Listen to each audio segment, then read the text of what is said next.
Pengacara Farhad Abbas tiba-tiba saja ikut menanggapi perseteruan antara Nikita Mirzani dan Bunda Korla.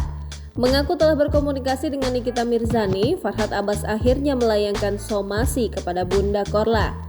Isi somasi Farhad Abbas tersebut antara lain meminta Bunda Korla untuk meminta maaf atas semua ucapan dan tingkahnya saat live Instagram yang dinilai melanggar norma masyarakat.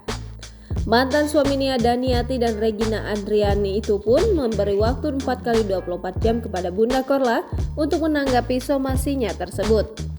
Dan jika tidak ada tanggapan sampai dengan waktu yang ditentukan, ia mengancam akan melaporkan Bunda Korla ke pihak berwajib.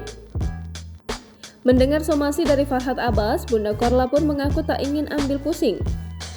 Bunda Korla mengaku bingung mengapa orang suka sekali mengurusi hidupnya. Padahal tujuan dirinya pulang ke Indonesia hanya ingin liburan dan bersenang-senang. Meski ada beberapa pihak yang tidak menyukai kehadiran Bunda Korla ke Indonesia, namun dukungan untuk wanita 49 tahun itu tak berhenti mengalir dari para pecintanya. Jadi kalau misalnya orang suka ngurusin hidup orang, suka mau ngerecokin orang, nyentil-nyentil orang, bikin suasana jadi ribet, jadi ruwet, itu emang ada kelakuan seperti itu. Kayak emang udah kelakuan, susah. Untungnya nggak ada di Bunda.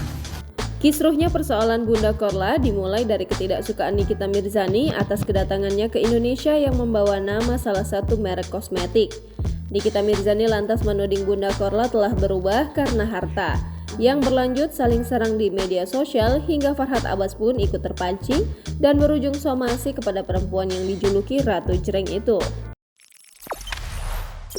Jangan lupa subscribe, share, komen, dan like ya!